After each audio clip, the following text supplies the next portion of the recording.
Good morning everyone. मैं मंजू स्वागत करती हूँ आप लोगों का अपने यूट्यूब चैनल में, जिसमें हम एसएस एस्टेट की टीजीटी एसएस करने जा रहे हैं, जिसमें हम आज क्लास नंबर 18 करेंगे, जिसमें हम पुष्यभूति वंश के बारे में और हर्षवर्धन के बारे में पढ़ेंगे। तो आइए स्टार्ट करते हैं क्लास को। तो पहला क्वेश्चन है, पुष्यभूति वंश का सही संस्थापक कौन था? तो वो था प्रभाकर वर्धन। इसकी पत्नी का क्या नाम था? तो इसकी पत्नी का नाम था यशोमती। इसकी पत्नी का नाम था। ये थानेश्वर कुरुक्षेत्र में था। जो ये संस्थापक था, इसका जो राज्य था, ये थानेसर कुरुक्षेत्र में था। इसके दो पुत्र थे। एक का नाम राज्यवर्धन और हर्षवर्धन था। उनकी बहन राजश्री थी।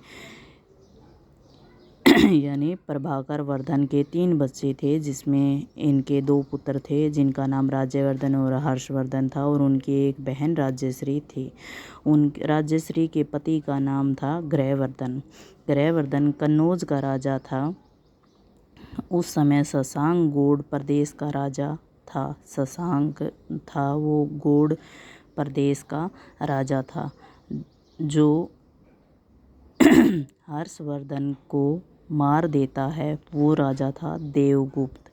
देवगुप्त जो राजा था वो ग्रहवर्धन को मार देता है।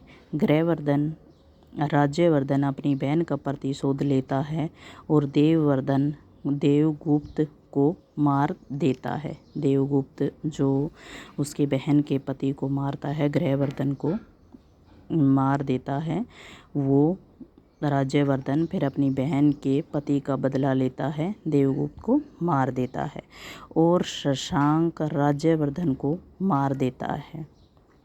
604 से 605 में शशांक जो गौड़ प्रदेश का जो राजा था वो शक्तिशाली था। वो जो राज्यवर्धन को मार देता है। हर्षवर्धन 590 में राजा बनता है। उस समय उसकी आयु 15 या 16 साल होती है। उस समय उसके सामने 2 चुनौतियां होती हैं। एक तो अपनी बहन को खोजना। उसकी बहन के पति को मारने के बाद वो गुम हो जाती है। सारा राज का छोड़ के वो चली जाती है। तो हर्षवर्धन के पास 2 चुनौतियां होती है। एक तो अपनी बहन को खोजना और शशांक से अपनी बहन की मौत का बदला लेना।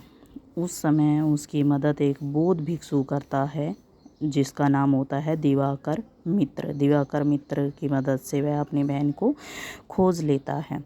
हर्षवर्धन का शासनकाल 606 से 647 ईस्वी में वह अपनी दूसरी राजधानी कन्नौज बनाता है। पहली जो राजधानी थी उसकी वो थी थानेसर।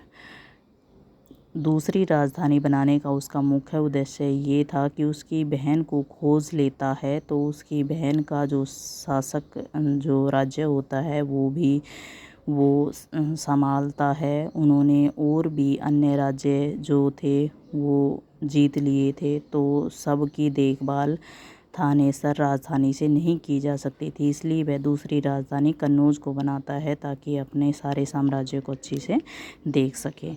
हर्षवर्धन का जन्म 590 में हुआ था। हर्षवर्धन का दरबारी कवि था वो बाणभट्ट था। बाणभट्ट ने 2 पुस्तकें लिखी हैं, हर्षचरित्र और कादम्बरी। हर्षचरित्र 8 भागों में लिखी गई है। 3 भागों में वह अपनी कहानी बताता है और बाकी 5 भागों में हर्षवर्धन के बारे में लिखता है। मतलब 3 भागों में वह अपने बारे में बताता है, अपनी कहानी बताता है, और बाकी 5 भागों में वह हर्षवर्धन के बारे में लिखता है। ये क्वेश्चन किसी एग्ज़ाम में पूछा जा चुका है कि 3 भागों में हर्षचरित्र जो पुस्तक होती है उसमें क्या बताया जाता है। तो उसमें जो कवि बाणभट्ट होता है वो अपने बारे में बताता है और 5 भागों में हर्षवर्धन के बारे में बताता है। कादम्बरी संस्कृत भाषा में लिखी प्रसिद्ध पुस्तक थी। रत्नावली, नागदर्शन, प्रियदर्शनी जो नाटक थे वो हर्षवर्धन ने लिखे थे, जो संस्कृत भाषा में थे। तो हर्षवर्धन एक रचनाकार भी थे। हर्षवर्धन ने कश्मीर को जीता नहीं था। कश्मीर एकमात्र ऐसा राज्य था जिसको हर्षवर्धन ने नहीं जीता था। सिर्फ वो कश्मीर से बुद्ध का दांत लेके आता है। जो बौद्ध धर्म के अनुयायी होते हैं, जो बौद्ध धर्म के गुरु होते हैं, बुद्ध का दांत वह कश्मीर से अपने राज्य में लेकर आता है। इसके काल में चीनी यात्री हिंगसांग 629 में भारत आता है और 16 साल वह भारत रहता है। इसलिए उसको यात्रियों का राजकुमार जो हिंगसांग को कहा जाता है, क्योंकि वह 16 वर्ष तक भारत में रहता है। इसको बौद्ध धर्म की जानकारी थी, इसलिए इसे शाक्य मुनि भी कहा जाता है। 16 साल भारत में रहने के बाद हिंगसांग को जो है वो बौद्ध धर्म की बहुत जानकारी थी, इसलिए उसको यात्रियों का राजकुमार ज़्यादा समय भारत में रहने के लिए कहा जाता था।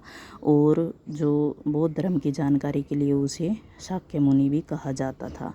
हरियाणा में वह 634 में आया था। वह सबसे पहले भारत में थानेसर में आया था। CU की पुस्तक लिखी हिंगसांग ने बौद्ध धर्म की 5वीं बैठक में हर्षवर्धन के काल में हुई थी। पहले हर्षवर्धन शैव धर्म को अपनाते थे। 634 में जो नर्मदा का युद्ध हुआ था उसमें पुलकेशिन द्वितीय ने हर्षवर्धन को हरा दिया था। इस युद्ध का हमें रवि कीर्ति द्वारा रचित एहान अभिलेख में मिलता है। इस युद्ध का जो वर्णन मिलता है, इस युद्ध के बारे में जानकारी हमें मिलती है, वो रवि कीर्ति द्वारा रचित एहान अभिलेख से मिलती है। यह अभिलेख कर्नाटक में है। हर्षवर्धन को गिल द्वितीय, परमेश्वर, हर्ष श्री उपाधियाँ मिली हुई हैं। तो ये क्वेश्चन एग्जाम में डायरेक्ट पूछा जा सकता है कि हर्षवर्धन को क्या क्या उपाधियाँ मिली गई हैं। म्यूर हरिदत्त जयसेन भी इसके दरबारी कवि थे। 647 ईस्वी में इसकी मृत्यु हो जाती है। किसकी? हर्षवर्धन की 647 में मृत्यु हो जाती है। जो कुंभ का मेला था उसकी शुरुआत भी हर्षवर्धन ने की थी।